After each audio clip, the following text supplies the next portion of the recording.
Swadira, bonjour, je m'appelle Lila, je suis guide francophone en Thaïlande. Aujourd'hui, on est Bangkok au bord du fleuve Chao Phraya. Je vous fais découvrir le quartier de Cô Đi Chinh. Vous me suivez?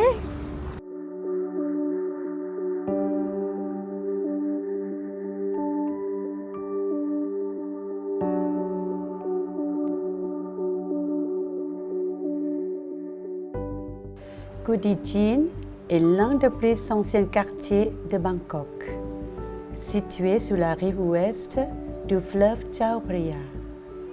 On peut y accéder facilement par les navettes fluviales, en taxi ou par le transport en commun jusqu'au quai Amsterdam.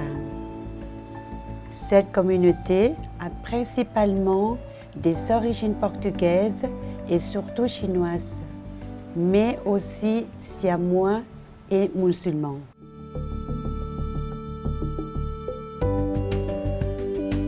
Le premier lieu qu'on visite, c'est le temple Wat Kalyanamitt. Il a été construit en 1825. Les locaux viennent d'ici pour faire des offrandes et pour le succès dans les affaires, la sécurité et l'amitié.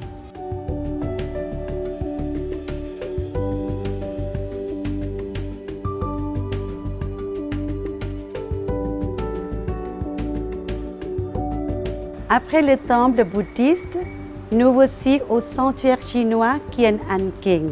C'est un des plus anciens de Thaïlande. C'est un lieu du culte depuis l'époque d'Ayutthaya.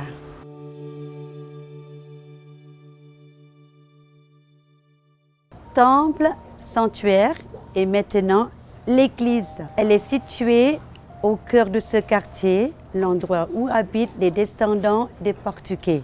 C'est un mélange culturel unique de Thaïlande.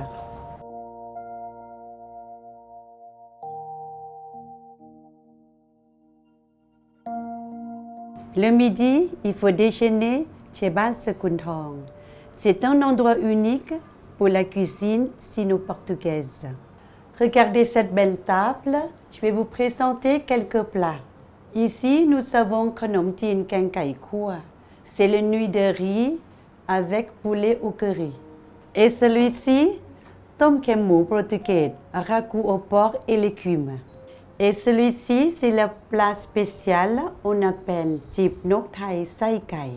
Et pour le reste, il faudra venir goûter vous-même. Bon appétit!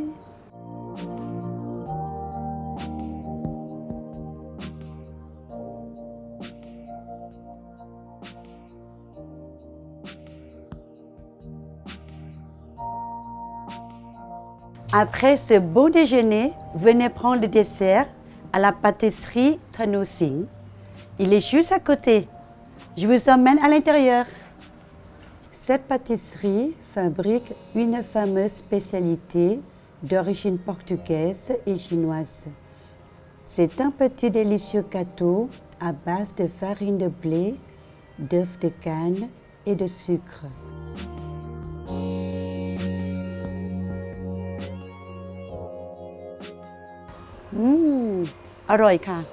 L'après-midi, c'est le moment de visiter le musée Cô Đi Chinh. Venez avec moi.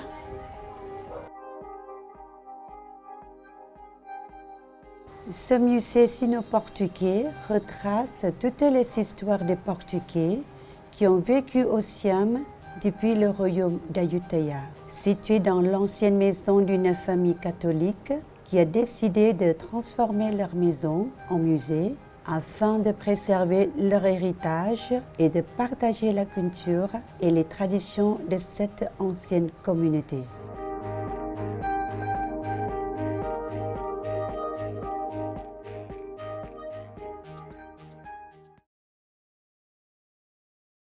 À la fin de journée, venez faire la pause au Window Café et déguster la délicieuse glace de maison et l'espresso à l'orange. C'est très original. C'est délicieux. Et là, la glace maison aux noix de coco.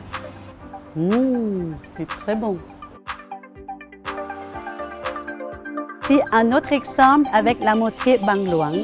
Cette petite mosquée Ban Long est la seule mosquée en Thaïlande qui possède un fronton de style thaïlandais décoré avec art de 3 niveaux, y compris thaïlandais, chinois et européen.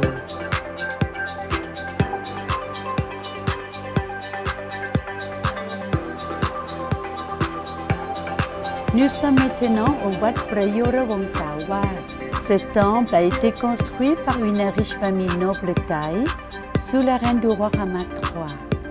C'est un temple avec son immense chédid blanc, haut de 60 mètres, qu'on voit de loin au bord du fleuve Chao Phraya. C'est le seul et unique temple où l'on peut entrer et visiter l'intérieur du chédid.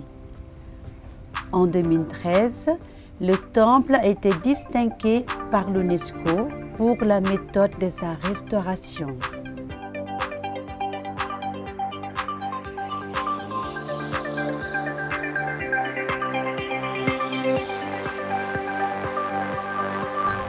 Voilà, c'est déjà l'heure pour rentrer.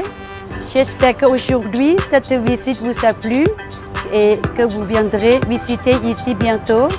En attendant, je vous dis au revoir. สวัสดีค่ะ